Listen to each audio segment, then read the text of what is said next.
I've never met the dude, but everything I've ever seen about the guy, I believe he's as straight up comes. I always go back, bro, to like, remember when WWE was doing that kind of cure and they were passing this kid around?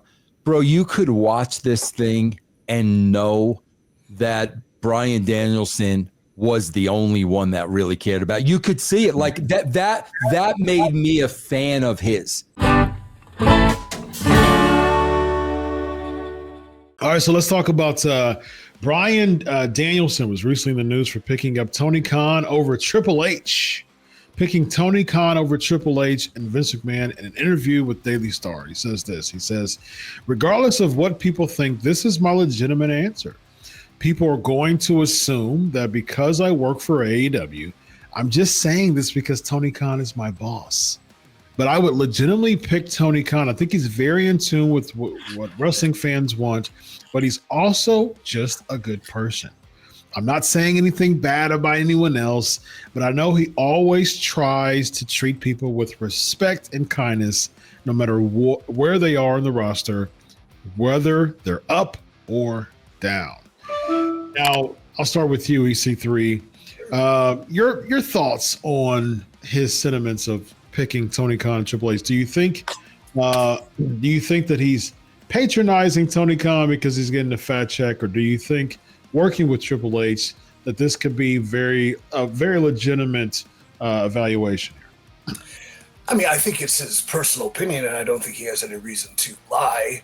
I think if he were to believe maybe Triple H or Vince would be superior in his eyes as a boss, he'd probably frame it differently. He's like, well, it's hard to answer that because like this aspect of this is really good and this aspect of like working with Triple H is good, but like this aspect with Tony's really good. So I think he believes it, and he's at a point in his life he doesn't need to politic or lie, right? So, and from all accounts, like it's a raving review, and from all accounts, like all I've ever heard about Tony as far as like being kind and being a good person is accurate and true. So he didn't say anything that wasn't wrong. Being in tune with what the wrestling fans want, well, they're in tune with what a dwindling niche part of wrestling fans seem to want, as far as I can tell. I can't validate that other than, I don't know, the numbers. But, he has no reason to lie, so I bet he believes it. I wonder if it came to an aspect, though.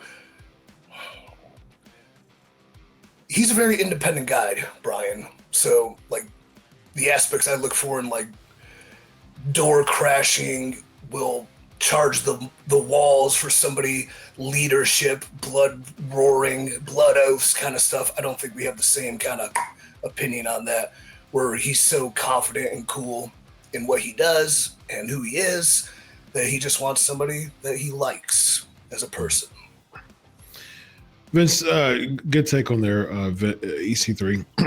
Vince, do you think that his answer is influenced in some way with the fact that there's a good chance that he has much more creative freedom and influence than he did under the Vince and Triple H regime? Oh yeah, I would think without a doubt. First of all, I think everything he is saying is sincere. I don't, bro. From what I've seen, I've never met the dude, but everything I've ever seen about the guy, I believe he's as straight up comes. I always go back, bro, to like, remember when WWE was doing that kind of cure, and they were passing this kid around, bro. You could watch this thing and know that Bryan Danielson was the only one that really cared about it. You could see it like that made me a fan of his. Seeing him with that kid and watching Stephanie with the kid and Trips with the kid.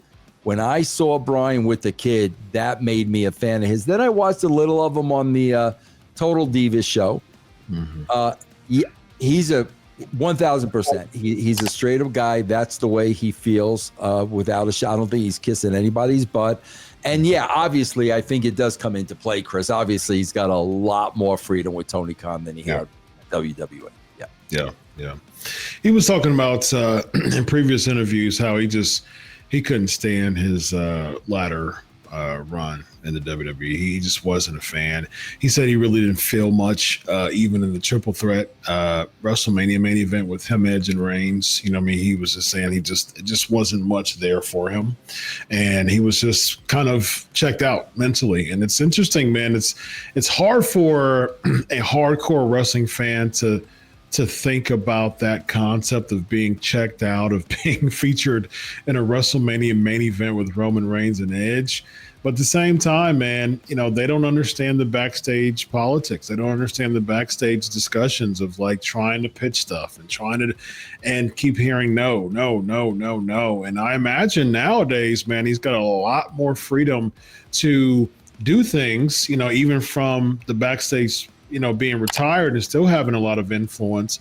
And even before he was retired, having a lot of influence as well. So, yeah, I mean, I don't see why it wouldn't, you know, be legitimate. And I think that's something that it makes sense. And maybe, you know, it's interesting, man, because stuff like this can even be a pitch for people to say, hey, man, I'm not feeling any I've been here for a long time. I'm not getting any creative freedom or creative liberty at all.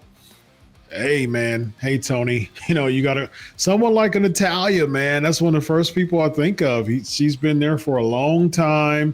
She's just been yes sir, no sir for a long time. Like I explained to you, Vince McMahon, Vince Russo, Vince McMahon basically gives her the employee of the month sticker every now and then when he was there, and that was good enough for her because she's had that cubicle in the back. She's been there for 12 years. Oh, that's Natty, you know, back corner. Yeah, that's Natty. Oh, yeah, Natty. That's Natty. Yeah, you know, that's Natty. Yeah. And all of a sudden, once every 3 years, you know, Natalya Neidhart, employee of the month. Really, me? You know, and that's how it feels, man, with Natalya a lot. And the crazy thing about that psychologically is that's how it feels to a lot of those wrestlers who's been there for a while, man. They got that back cubicle, and they just do what they're supposed to do. Every now and then they'll get recognition, like a mid-card championship or maybe even a world championship for a little bit. You're like, oh, really, me? Employee of the month? Whoa. So that's how it feels, man. That's how it feels.